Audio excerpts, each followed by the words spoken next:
Bulchiinsi magaalaa Finfinnee bakka bu'oota paartilee morkattootaa magaalattii keessatti argaman waliin yaadannoo injifannoo Adawaatti mari'ateera. Marichis mata duree sirnaa fi aadaa siyaasaa tasgabbaa ijaaruuf gahee paartilee siyaasaa jedhuun taa'ame. Maricha irratti kantiibaan magaalaa Finfinnee Aadde Adaanech Abeebee itti gaafatamaan waajjira paartii badhaadhinaa damee magaalaa Finfinnee obbo Mogos Baalchaa fi kaabineen magaalattii argamaniiru. Kaayyoon marichaas miseensonni paartii morkattootaa yaada fi gaaffii qaban dhiyeessuun ijaarsa biyyaa keessatti gahee isaanii akka bahataniif ta'uun ibsameera. Bakka bu'oonni paartilee morkattootaa maricha irratti hirmaatanis kanaan dura aadaan siyaasaa biyyattii keessa ture walliibuu fi walgaarreeffannaan kan guutameedha. Amma garuu waloon marii fi marabbaan galma tokko keessa taa'uun mari'achuun eegalameera jedhan. Kun ammoo paartiin kamuu misooma fi guddina biyya isaaf yaada qabu akka gumaachu taasiseera. Agarsiistuun kanaas magaalaa Finfinnee keessatti hojiilee hojjetaman ta'uu himan. ክቡር ከንቲባ እንደሚታወቀው ከመግቢያው እንደተጀመረ በምስጋና ነው የምጀምረው። በተለይ የኮሪደር ልማቱ ከቦሌ ቡልቡላ ካሳንቸስ ቸርቸር ጎዳና ከበጀሞ ከንቲባ ዱርሳ ኢሲንገለቴፈቹናን ያደኮ ይገላ ሚሶምኒ ኮሪደሪ መጋላ ፊንፊኔ ቦሌ ቡልቡላ ካዛንቸስ አደባባይ ቴዎድሮሲቲ ሆጀተሜ ዋናማ አጃይብሲሱዳ ሆጂን መጋላ ፊንፊኔ ኬሰት ሆጀተማን ጋሪ አከታን ዱበቹን ዋናማ ሳልፈቺሱ ሚቲ መሪፍ መረባን ዮ ሆጀኔ ወንቲ ኡመተ ኬኛ hinjijjiirreef hinjiru አይናችንን ጨፍነን ስንገልጥ አዲስ ነገር የምናይበት ከተማ ሆኗል።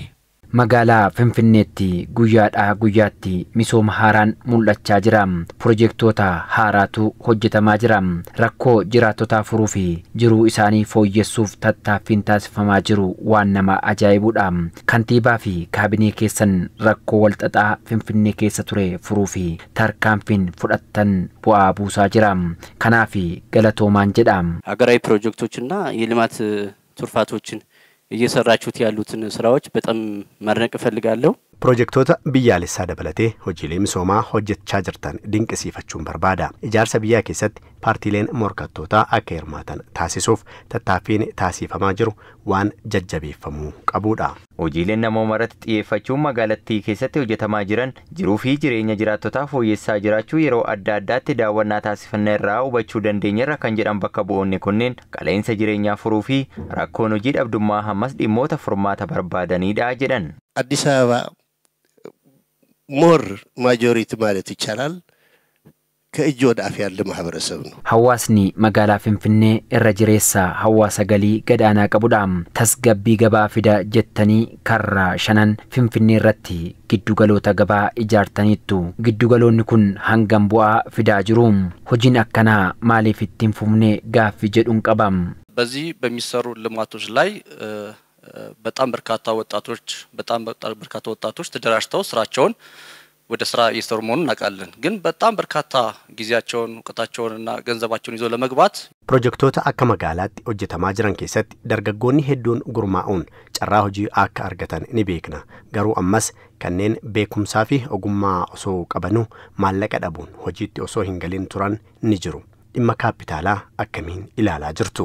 Itti gaafatamaan waajjira paartii badhaadhinaa damee magaalaa Finfinnee obbo Mogos Baalchaa aadaan siyaasaa waggoota biyyattii keessa ture waldhiibuu fi walgaarreeffannaa irratti kan hundaa'edha. Paartiin badhaadhinaa aadaa kana jijjiiruun paartilee morkattootaa dhimma murteessoo biyyaa keessatti akka hirmaatan paartii taasisaa jiru ta'uu kaasan. በባላንጣነት የሚታዩ የነበሩ ሰዎች አንድ መድረክ ለኢትዮጵያ ፖለቲካ ባህል አንድ መድረክ ላይ ቁጭ ብሎ መነጋገር መዋየት እንዲችሉ አድርጓል። ፓርቲን badhaadhinaa aadaa siyaasaa Itoophiyaa jijjiiruun namoota akka diinatti walgaarreeffatan waltajjii tokkotti fiduun dhimma biyya isaanii irratti waloon akka mari'atan paartii taasiseera. Qaamoleen biyya kootti hin deebi'u jedhanii turan biyyatti akka deebi'anii siyaasa keessatti hirmaatanii taasiseera.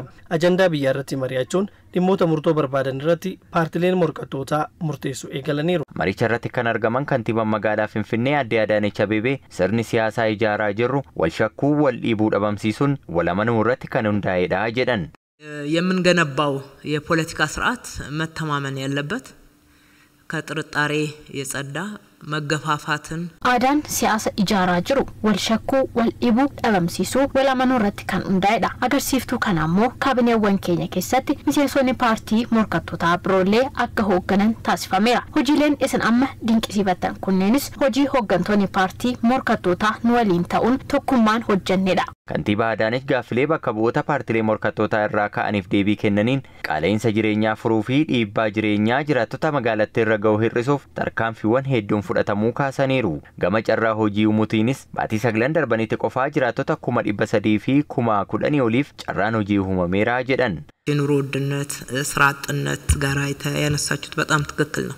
qaala'insa jireenyaa fi carraa hojii uumuun wal qabatee gaaffiin keessirreedha. Bulchiinsi magaalattii qaala'insa jireenyaa dhiibbaa hawaasaa galii gadaanaa qaban irraan akka hin geenyeef tarkaanfiiwwan garaagaraa fudhateera. Giddugaloota gabaa ijaaruu, gabaa sanbattanii babal'isuu, giddugaloota tasfaa birhaanitti hawaasni nyaata guyyaatti al tokko akka argatu taasifneerra. Dabalataan barattoonni miiliyoona tokkotti dhiyaatan guyyaa guyyaan ciree fi laaqana akka argatan sochiin taasifamaa jiru rakkoo kana hir'isuu fi hojjettoota mootummaaf ammoo mindaa dabaluun ga'aa miti jechuun kiraan manaa akka kaffalamu taasifameera. Yeroo dhiyootti ammoo giddugaloonni gabaa oomishaaleen itti dhiyaatan ni eebbifamu. Carraa hojiitiin wal qabatee tattaaffii bal'aatu taasifamaa jira. Rakkoo kenniinsa tajaajilaa keessatti mul'atu furuuf bulchiinsi magaalattii tajaajiloota 187 dijitaalessuus kantiibaan bulchiinsa magaalaa Finfinnee aadde Adaanech Abeebee maricha irratti ibsaniiru.